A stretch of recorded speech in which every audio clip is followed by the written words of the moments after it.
All right, at 40, I have Chris Paul. Oh my. Listen, it wasn't on my plans to upload back-to-back days this week, but here we are, because OSN just released his top 50 players in the NBA list, and it is really bad. It is really bad. Now, making top 50 lists is a very hard thing to do. I have done multiple myself. I have uploaded them on this channel myself, and I know the backlash that comes with putting out your opinions on 50 players and ranking them.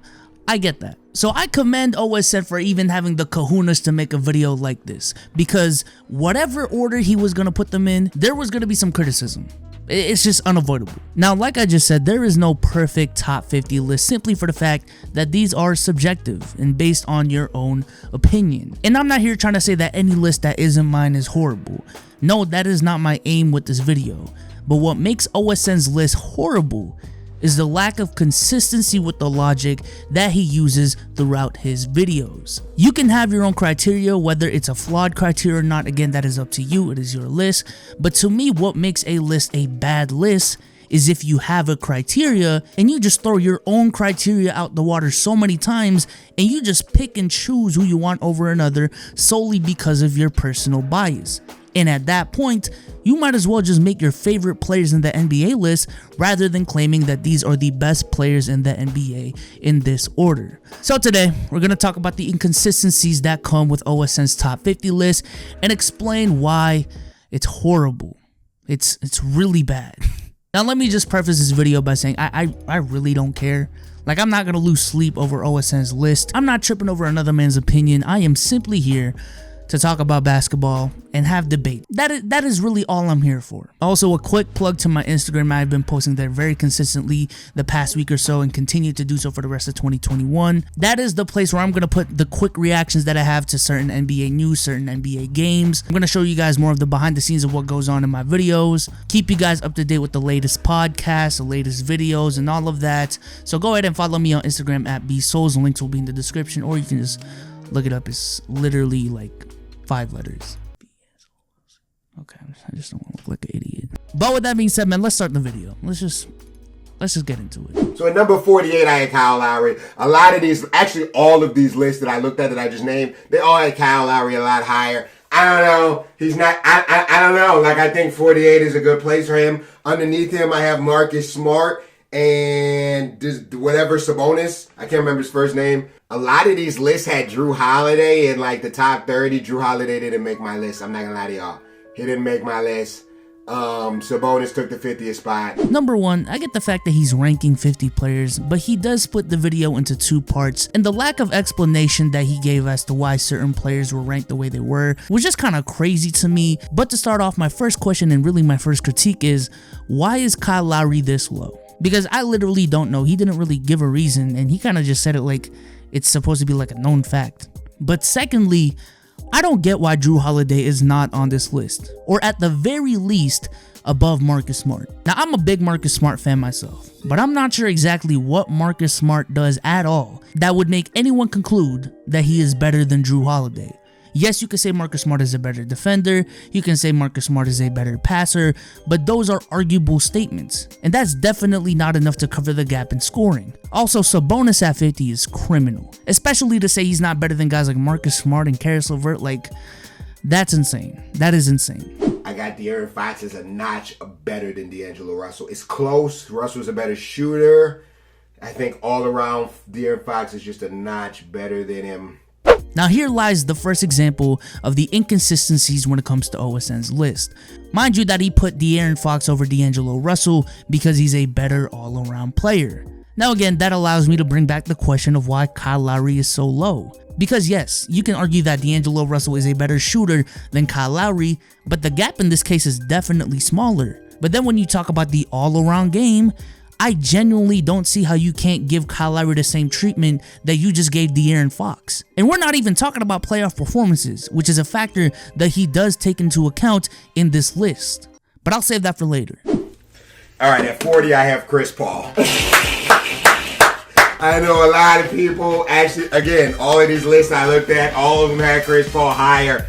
I can't put Chris Paul higher than any of these people I'm about to name.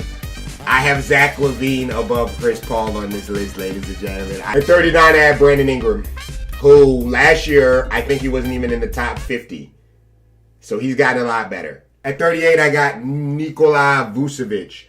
At 36, I got DeMar DeRozan. It was at this point where I genuinely was thinking that this might be a troll list, but I wholeheartedly believe that he actually just thinks this. Again, he barely gave a reason, if at all, but I just don't know in what world DeMar DeRozan and Nikola Vucevic are better than Chris Paul, especially given how the game is right now and what it depends on. But again, just keep watching, because the reason why Chris Paul being this low makes no sense even for OSN's own criteria is really what he says at the top half of the list.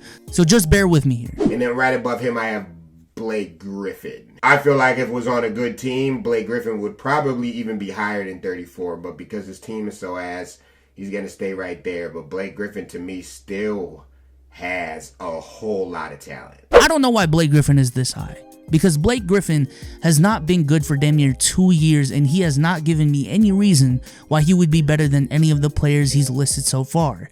Now, he said he'd be higher if he was on a better team, and that is just unfortunate that he's on a bad team, but it's not like he's Devin Booker, who's been putting up crazy numbers on a bad team. Again, it has been 2 seasons since the season where he averaged 25 points a game.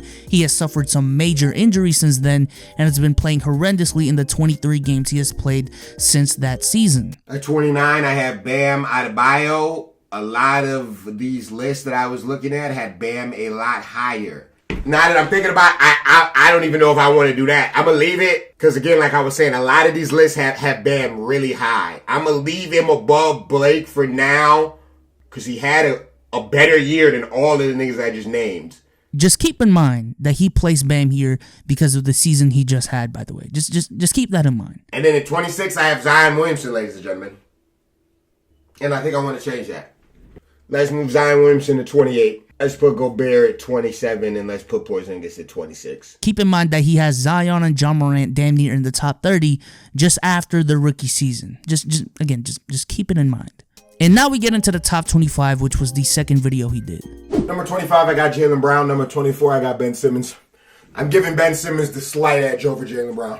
He's an insane passer, and he's honestly damn near a better rebounder.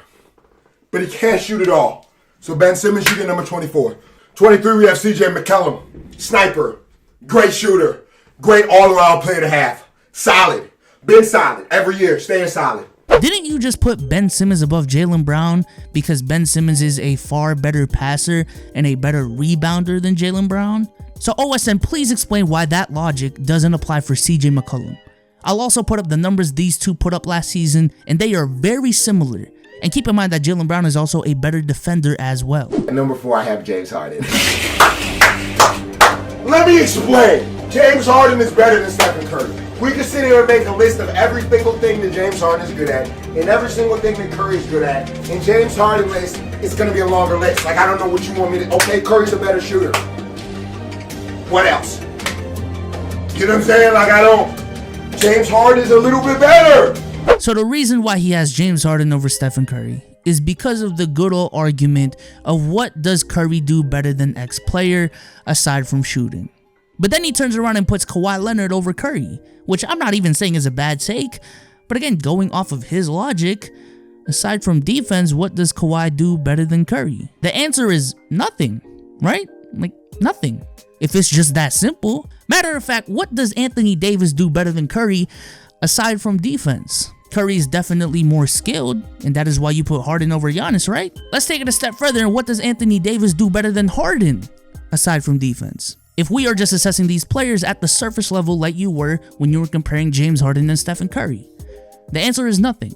And number 10, I got Kyrie Irving. I know y'all are Luka right now. I get it. He's having an amazing year. He's foreign, right? He's white. I get it. Let's calm down. Like, he hasn't consistently proven that he's better than any of the people that I've named so far. He hasn't. He hasn't proved that he's consistently better than Jimmy Butler. I haven't seen that. Show me that footage. Where's that footage at? I ain't seen it. He ain't shown that he's consistently better than Jokic. I ain't seen that. Curry, none of the I name. Let's be realistic.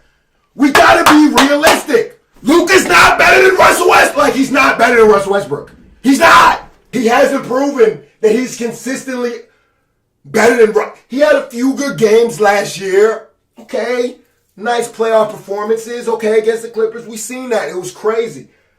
He does that once and now he's better than Russell Westbrook? Like, come on. At 14, I have Damian Lillard. And this right here is the argument that OSN made that illegitimizes everything he said so far. This idea that people are overhyping Luka after 1 year and the fact that people are jumping the gun too much on him after 1 year.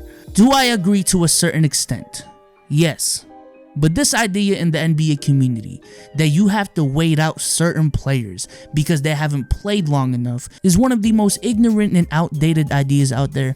Because let me just ask you a question. After the 2005-2006 season, when LeBron James averaged 31 points, 7 assists and 7 rebounds a game in his third year in the league, how much did you really need to wait to make the claim that he's in the same class as guys like Kevin Garnett and Steve Nash, and he's better than guys like Steven Jackson and Mike Bibby? How much more did we really need to see from Michael Jordan after his rookie year when he averaged 28 a game to say that he's a top 15, top 10 player in the league?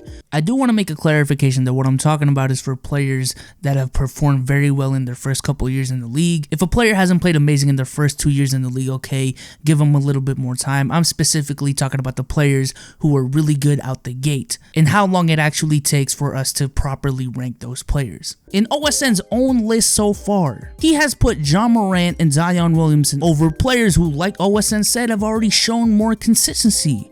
OSN, how can you put Zion over Kemba Walker after just 1 year? OSN, how can you put John Morant over Chris Paul after 1 year? If this is the case, then Kyle Lowry should be over so many other players he is listed at the bottom of his top 50 list. In his own list, he placed Bam Adebayo where he placed him because of the season he just had. So this isn't based off of the last 2 to 3 years because you place Bam where he is because of the season he just had. Because before last season, what has Bam really proved? I would argue he has proved less than Luka. And then a couple moments later into the video, OSN, you put Luka over Dame.